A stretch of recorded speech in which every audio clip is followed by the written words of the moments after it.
world at night. Now, one can see that some parts are many, many lights. Other parts are completely dark. If I were giving this lecture in 50 years' time, the photograph would be very different. Either there would be many more bright lights, much more energy and electricity than today, or if we do not follow and do the correct things in the world energy-wise, we will find very much fewer bright lights. So this stresses, I think, those countries that have energy and those that do not. I do hope that in the Amazon it will remain dark forever and ever. So apart from the Amazon, I would like to see many more lights throughout the world. Next slide, please. Now, as we all know in this room, the world is using more energy every day.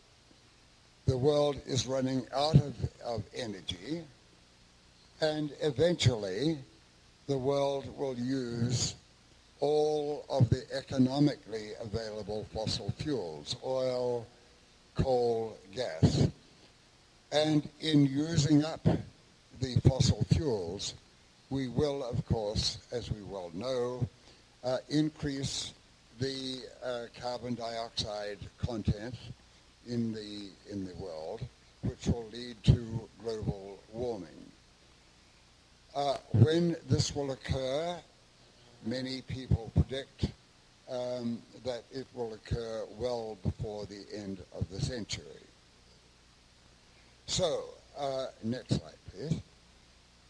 Humanity's top 10 problems for the next 50 years, and I do want to stress this very much.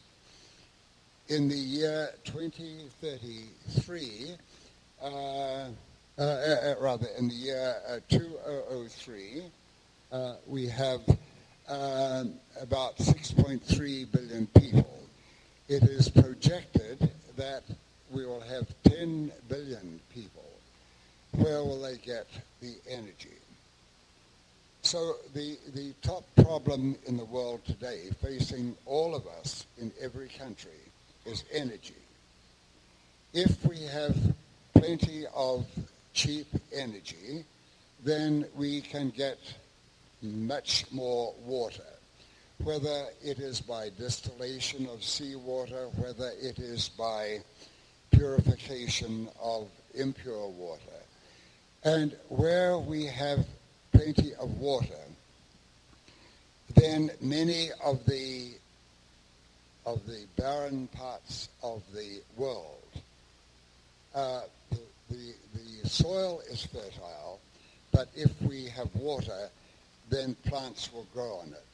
So if we have plenty of energy, water, and then food by growing plants, plenty of energy, food, and water, that will eliminate not all, but many of the problems facing the world today.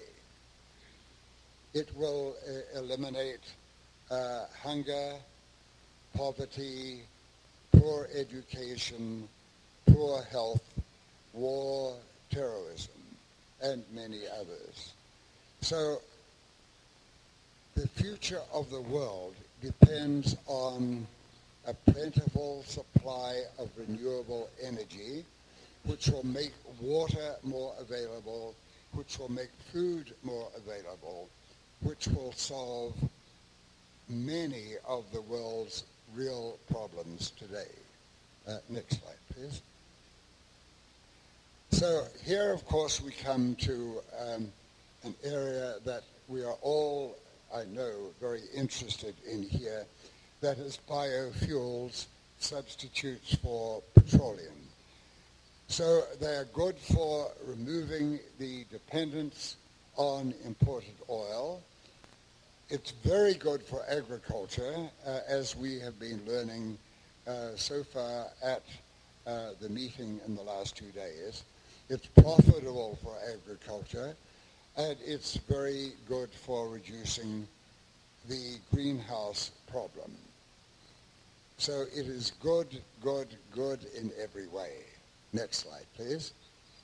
Now, as a reminder for photosynthesis, we know that with a plant, that it takes water from the root, it takes energy from the sun, it takes in carbon dioxide, and with water and energy from the sun, it can give then organic material, say such as a carbohydrate, cellulose.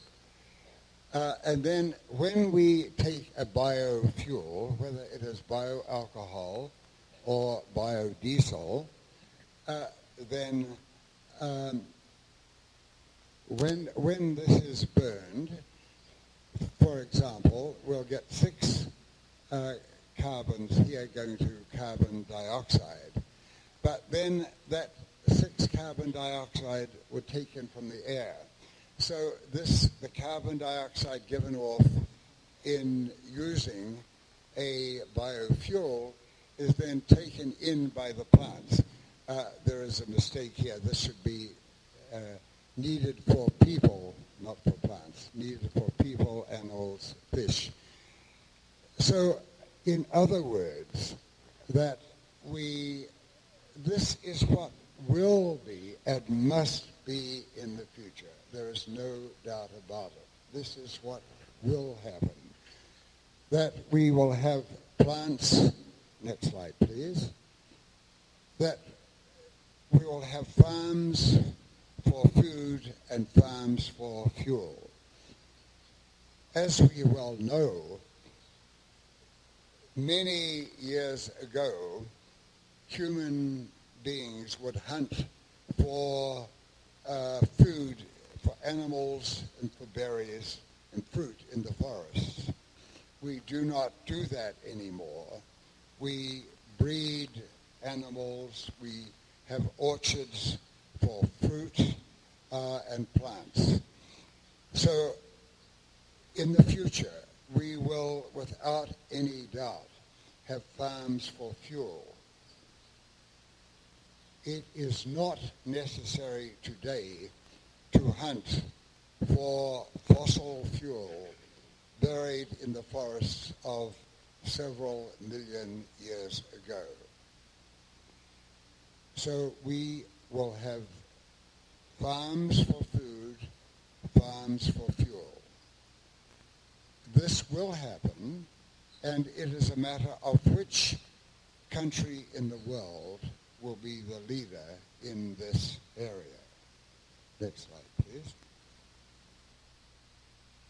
So we come then to this area where Brazil has been and still is the world leader. So that is biofuel. And as we know, there are 2 main parts. Bioalcohol, which one can obtain from fermentation of sugar from sugar cane, or in other ways from corn or from cellulose material, or biodiesel by extracting the oil from plants and seeds.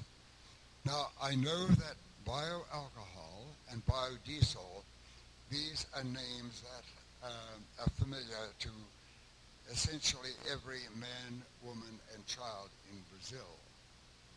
That is not the case in the outside world. I'll have more to say about that in a moment. Next slide, please. Now, Brazil, I think, as we know, represents a very